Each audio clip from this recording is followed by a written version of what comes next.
E aí, pessoal, tudo massa, tudo certo? Tudo tranquilo com vocês? Estudando direitinho? Pois bem, hoje, segunda-feira, dia de resolução do nosso simulado semanal. Por sinal, já estamos no 17º simulado semanal. Lembrando que quem é aluno do curso, obviamente, já tem esse material, já tem esse simulado em mãos. Mas se por acaso você não é aluno nosso, clica aqui na setinha abaixo do vídeo, acessa o link, baixa a prova, responde a prova e depois assiste à resolução. Até porque a ideia desse canal é democratizarmos a educação, tá bom? Então vamos embora responder essa prova? Vamos nessa? Vem com o cara!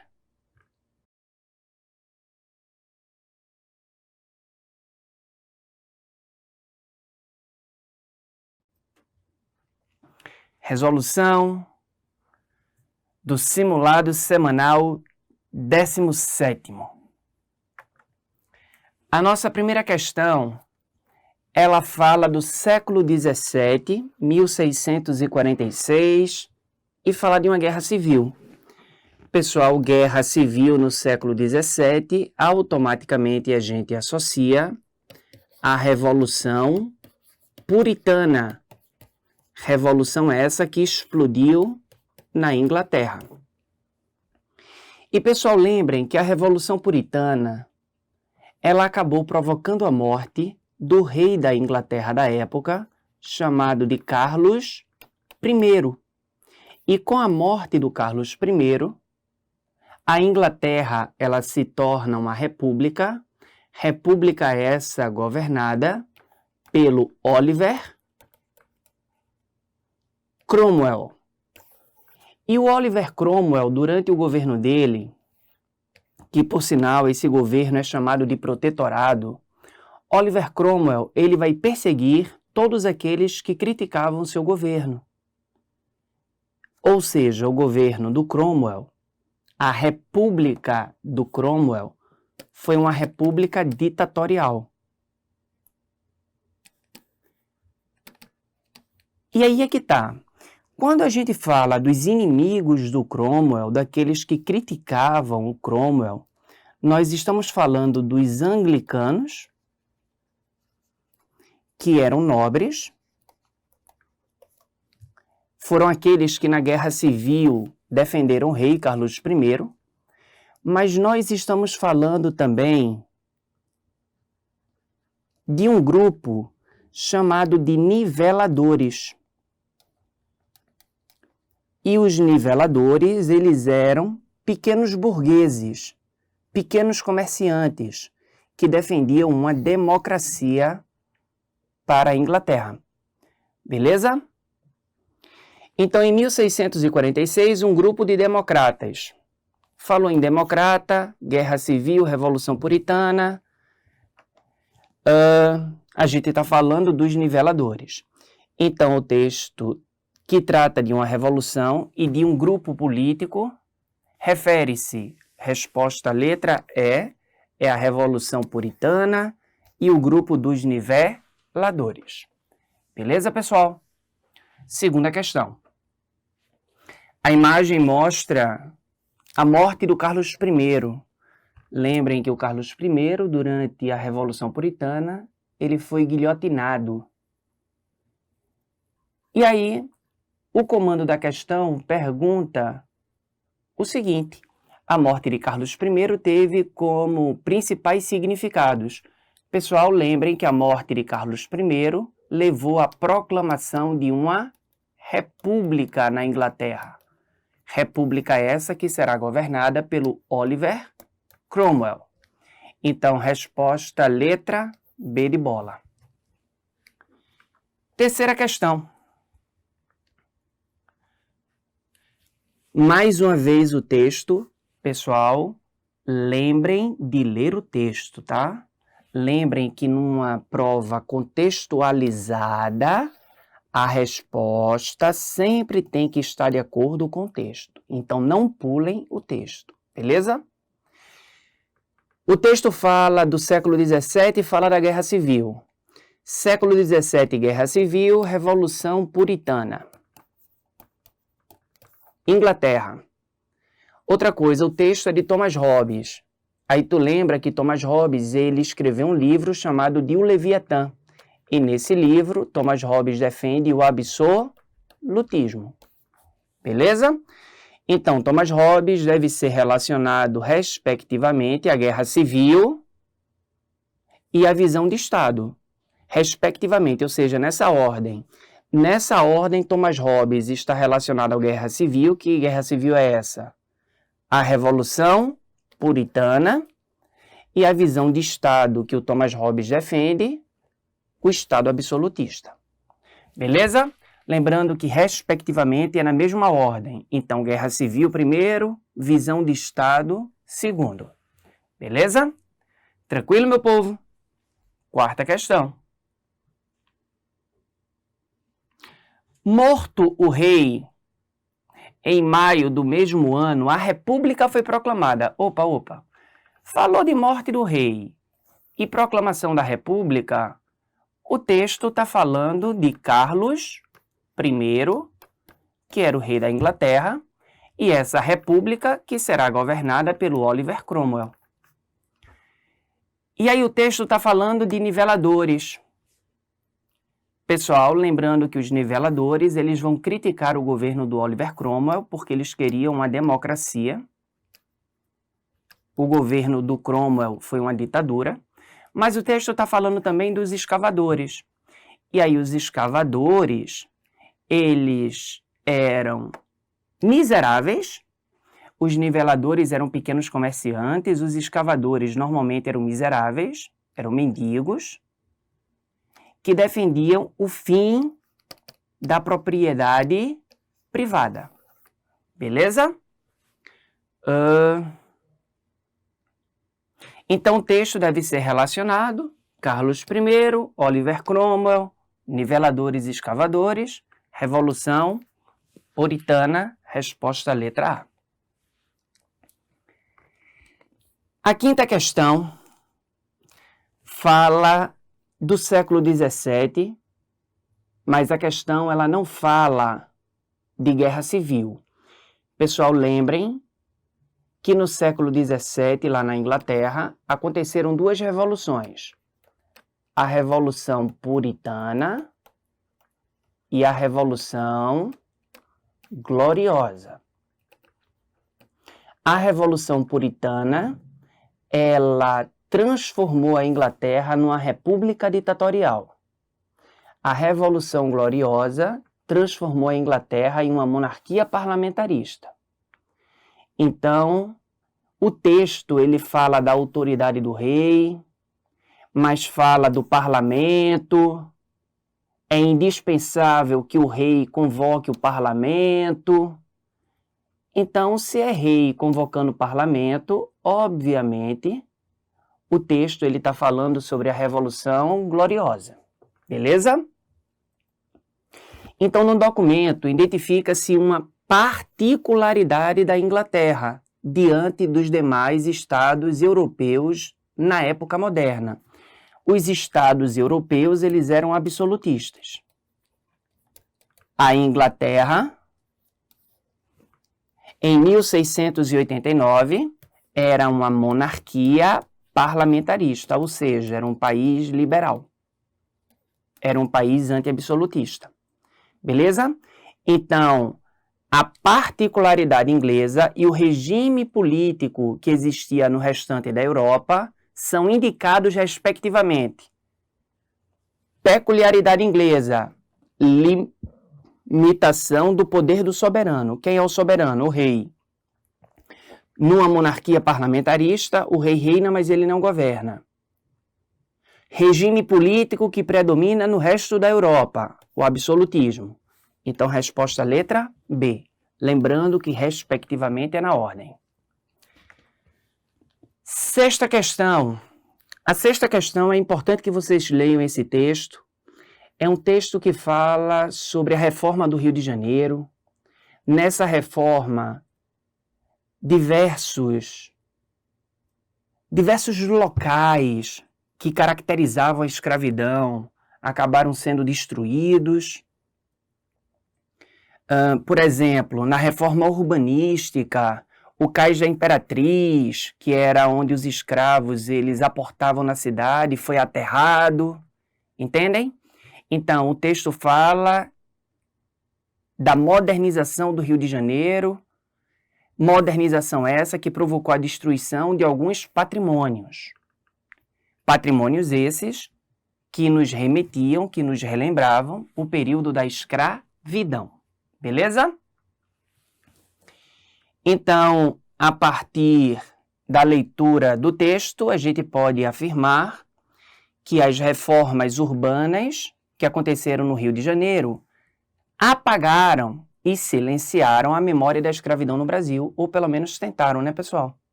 Razão pela qual o tema ressurge com importante efeito simbólico após o reconhecimento da Unesco. Então, de acordo com o texto, a Unesco ela faz essa crítica à modernização do Rio de Janeiro, já que essa modernização destruiu alguns patrimônios que nos remetiam à escravidão. 7ª questão. Pessoal, lembrando que questão contextualizada, a resposta tem que estar de acordo com o texto. Tu pode até discordar do que o texto diz, mas a resposta tem que estar de acordo com o texto. Então, cuidado com isso. A respeito da história dos quilombos no Brasil, considere as seguintes afirmativas, de acordo com o texto. Então, leiam o texto sempre, não pulem o texto. Se vocês pularem o texto, vocês vão marcar o distrator, que normalmente é uma alternativa perfeita, é uma alternativa correta, mas que não tem relação com o texto. Então, a respeito da história dos quilombos, de acordo com o texto, considere as afirmativas abaixo. Foi uma forma de organização dos escravos libertos? Ao contrário, né, pessoal? Os quilombos, eles eram organizados por escravos que estavam lutando pela liberdade. Beleza? 2. O quilombo marcou sua presença durante todo o período escravista, existindo praticamente em toda a extensão do território nacional. Perfeito, o próprio texto fala isso logo no início. Sua estrutura social respondia a uma lógica particularmente militar que visava desestabilizar os senhores de engenho. Pessoal, que isso está verdadeiro? Tá. Historicamente isso está verdadeiro, mas o texto não fala isso em momento algum. O texto ele não diz que o quilombo ele parte de uma lógica militar. Beleza? Então, de acordo com o texto, isso está equivocado, isso é um distrator. Então, se tu vai direto para a pergunta, tu considera isso como verdadeiro e vai acabar errando a questão. Beleza? O item 2, percebam que a gente encontra no texto. Os quilombos, eles vão aparecer onde existe escravidão. Vão desaparecer em determinados lugares, mas vão aparecer em outros lugares, ou seja, vão existir em todo o território nacional. Mas o texto não fala que a lógica do quilombo é uma lógica militar. 4. A quilombolagem se constitui na unidade básica de resistência, de acordo com o texto, sim, tá? O texto, ele diz o tempo todo que o quilombo não é um fenômeno esporádico, que o quilombo ele se constitui como fato normal da luta contra a sociedade escravagista, beleza? Ele luta, ele combate a forma de trabalho escravo. Então, a quilombolagem se constitui na unidade básica de resistência, de acordo com o texto, sim, que é fruto das contradições do sistema escravista e sua dinâmica refletia a negação desse sistema, ou seja, a dinâmica do sistema escravista fazia com que pessoas lutassem contra a escravidão. Ou seja, o sistema escravista refletia contradições e essas contradições faziam com que pessoas tentassem negar esse sistema ou lutar contra esse sistema. Perfeito. Então, resposta letra C. 2 e 4 verdadeiras. Lembrando que se tu ficar com alguma pergunta, com alguma dúvida, manda pra gente, tá? Oitava questão fala sobre o Quilombo dos Palmares. E aí vejam o texto, né, pessoal? Mais uma vez eu digo, olhem o texto, tá? Então, no período colonial, o surgimento de quilombos relaciona-se ao fato de que, a letra A diz, a vivência nos quilombos significava a superação do tratamento hostil, porque dentro do engenho o negro apanhava o tempo todo, que recebiam no mundo escravo, e lá no quilombo, quem vivia no quilombo tinha a esperança de construir uma sociedade baseada em relações sociais igualitárias. Ou seja, o negro, ele sonhava em ser tratado com dignidade. Beleza? Então, resposta à letra A. Pessoal, a nona questão, ela pode ser facilmente respondida se tu perceber o seguinte, que a identidade, o texto diz, né, que a identidade luso-brasileira se dá pela combinação do tráfico negreiro, gerido a partir dos portos brasileiros, ou seja, um tráfico negreiro ocorrido aqui dentro do Brasil, juntamente com altas taxas de alforria. Beleza? Então, a nossa identidade, segundo o texto, se forma pelo um tráfico ocorrido nos portos brasileiros, um tráfico interno, e altas taxas de alforria de negros que até então eram escravizados. Beleza? Então, segundo o texto, e seus conhecimentos sobre a história da escravidão na América Portuguesa, a sociedade escravista que nela se constituiu apresentava, letra A convivência entre a presença de um grande número de alforriados, está aqui no texto, ó, altas taxas de alforria, e o denso volume de escravos gerido internamente, porque eles são geridos onde? Nos portos brasileiros. Então, tráfico interno, constituindo-se assim como um elemento importante na construção da identidade dos colonos. Então, resposta à letra A é exatamente isso que o texto diz. Nossa última questão. Tem aí um texto esse atribuído ao Luiz da Gama, um ex-escravo autodidata que acabou se tornando advogado, libertou 500 escravos em média.